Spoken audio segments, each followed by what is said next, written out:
Você foi feito pra falhar.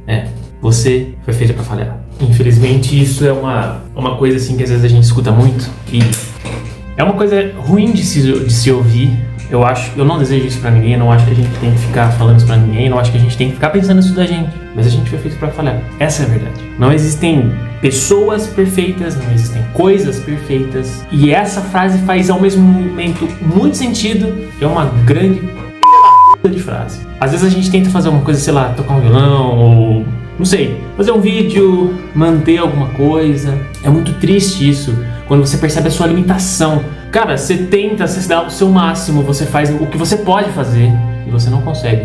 É frustrante. Chega um momento que, às vezes você pode conseguir se você não desistir, mas você pode cansar. Falha faz parte do ser humano, faz parte da vida, faz parte da nossa história como humanidade. Mas isso não faz parte só da gente, faz parte também das coisas que a gente cria. E eu diria que faz parte de todos os materiais. Sim, dos materiais. Não, eu não estou terminando o meu canal. Não é isso, eu fui dramático, eu sei. Mas a ideia era só causar esse drama no começo. O que eu vou falar sobre materiais ainda, sobre engenharia de materiais, sobre ciências dos materiais. Eu não quero causar nenhuma controvérsia aqui. Mas se você assistiu o vídeo anterior do Senna, eu falei sobre o carro, né, sobre o acidente. E eu fiquei pensando sobre falha. E essa frase, você foi feito para falhar. Não sei em que momento que eu vi isso aí e ficou na minha cabeça, you were made to fail. E eu gravei até um episódio no meu canal, pro meu podcast lá, enfim. E eu fiquei pensando sobre isso porque na nossa vida, como a gente, né, os materiais, né, na nossa vida a gente tenta fazer as coisas, às vezes dá errado, às vezes falta um pouco de insistência e se você não insiste, provavelmente você não consegue. Óbvio que existem momentos e momentos que você precisa parar. Em muitos momentos da minha vida eu tive muita dificuldade para fazer isso, né, de não largar o osso. E largar o osso às vezes faz parte, né? É um processo também de aprender a fazer isso. Mas para materiais, muitas vezes não é assim que funciona, né? Às vezes você pode produzir alguma coisa lá, uma barra, alguma peça. Você olha lá para aquilo lá, né? Olha para uma coisinha dessa aqui. Olha que bonitinho. Um vasinho. Não tem cocô. Tá perfeito isso aqui, né? Inclusive se eu jogar uma água aqui, sai água aqui dentro. Tá perfeito. Só que, vamos supor, se fosse uma escala real, né, igual o vaso de casa, fosse usar, pode ser que ele quebrasse, pode ser que ele falhasse, não funcionasse. E não tem como você saber, assim, necessariamente. Você olha e fala, não, mas tá perfeito, pô, o bagulho quebrou aqui, mas quebrou. Em alguns casos, não tem como a gente fazer muita coisa. Era café com leite, tá? Nossa, tá gelado já. Muitas vezes a gente não controla, então a gente não tem muito o que fazer. Mas em alguns casos, né, tipo um caso como esse da privada não tem, né, tipo, ela tem uma solicitação e tal, mas não é igual, por exemplo, uma peça de um carro, uma peça de avião, que tá sob tensão, tá sobre fadiga, né, eu até fui pro congresso e eu gravei tava na asa do avião pra vir embora, não literalmente na asa do avião, mas tava na janela olhando para a asa do avião, vai que, e aí eu filmei. E enquanto o avião estava no chão, eu tive essa impressão, pode ser que eu esteja errado, mas que aquele avião em específico, a asa estava de um jeito embaixo, e a hora que estava lá no alto, ela estava um pouquinho mais inclinada. Eu imagino que eu tenha visto isso mesmo, e faz sentido por causa da sustentação do avião e tal, enfim. E isso é muito legal de olhar. Eu pensei, pô, cara, se esse treco quebra aí, já era, mano. Vamos cair aqui, vamos virar uma bala. Ainda bem que não aconteceu, mas eu fiquei olhando para aquilo e falei, pô, cara, se isso falha, né, é muito doido isso. Assim como aconteceu com o carro do Senna, tipo, não se sabe ainda, né, eu até falei no outro vídeo, mas não se sabe se o que falhou foi a barra de direção e ela causou o acidente ou se ela quebrou depois do acidente. No vídeo anterior eu assumi que ela quebrou antes e que ela seria a causa do acidente. De forma lógica isso faz sentido, mas assim, não tem como saber, né? Uma vez que ela tá quebrada, ela tá quebrada. Mas a análise de falhas, ela é capaz de demonstrar isso, ela é capaz de explicar pra gente o que aconteceu, de você controlar tudo isso. Isso é muito legal, né? De você olhar pra uma coisa, você ter certeza do que você tá fazendo.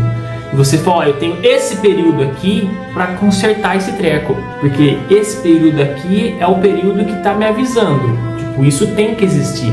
Às vezes pode parecer um pouco esquisito você pensar, nossa, mas ele tá com uma trinca que tá quebrando, o material tá quebrando. Sim, tá quebrando, ele está quebrando, não quebrou, ele vai quebrar quando falhar catastroficamente. Mas esse período é muito importante e ele é extremamente necessário em algumas aplicações, porque ele que garante que a gente vai ter a manutenção correta. É a falha programada. Diferente das coisas da nossa vida, que às vezes a gente não controla, você tenta e falha. Essa é uma falha necessária, entende?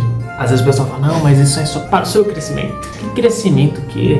Enfim, ninguém gosta de falhar, é muito chato. Mas no caso dos materiais, do ponto de vista dos materiais, isso é extremamente importante, extremamente interessante e necessário em alguns casos. Então, tudo isso, né, tipo, você entender, às vezes, lá dentro do material, cara. Eu fiz a disciplina de análise de falhas e análise e prevenção de falhas, né?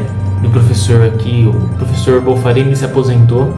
Inclusive, ele vai fazer parte do documentário que vai sair, eu não sei se quando eu tô publicando esse vídeo, mas é no começo de 2025. Ele dava essa disciplina, e cara, é uma disciplina, assim, difícil, mas era muito legal, porque a gente calculava as coisas lá, e infelizmente fiz durante a pandemia, então eu não consegui fazer a parte prática dela. Mas a parte prática era pegar uma peça fraturada e explicar onde começou a trinca, que tipo de fratura foi, como aconteceu, né? Dá pra você fazer vários cálculos, é muito legal essa parte. E você prevenir, né? É uma das coisas que ele falava bastante, né? A prevenção, que é a parte importante. A análise de falha é quando o negócio já aconteceu. E muitas vezes não tem o que você fazer. Mas a prevenção é importante. Então você conseguir prever antes desse treco acontecer, e aí você controla exatamente nesse meio aí, né? De começou a trinca e a partir daqui quebra, isso é muito importante. Bom, eu espero que você esteja bem, espero que você fique bem. Pode ficar tranquilo, se você gosta desse canal, ele vai continuar. Não pretendo parar. Talvez eu foque mais aqui, então até por isso que eu tô gravando pra mim, né? Que eu sei que eu tô gravando mais vezes, tem bastante material aqui e vou tentar continuar mais focado no YouTube. Não sei se você acompanha no Instagram, mas eu dei uma parada lá. Porque eu acho que aqui é mais interessante, aqui eu consigo ser um pouco mais eu, sabe? Falar um pouco mais e às vezes eu me sinto um pouco limitado no Instagram.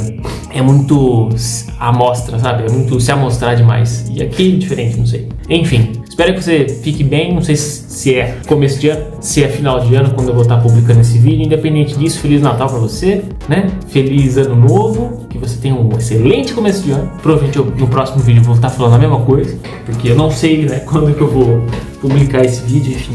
Mas se inscreve no canal, ativa o sininho, curte, me ajuda a fazer alguma coisa importante aqui nesse YouTube, nesse mar de monstros aqui, porque falar sobre o que eu tô falando aqui às vezes é como uma falha, né? Não tem como prever se vai dar certo ou não. Um beijo, forte abraço.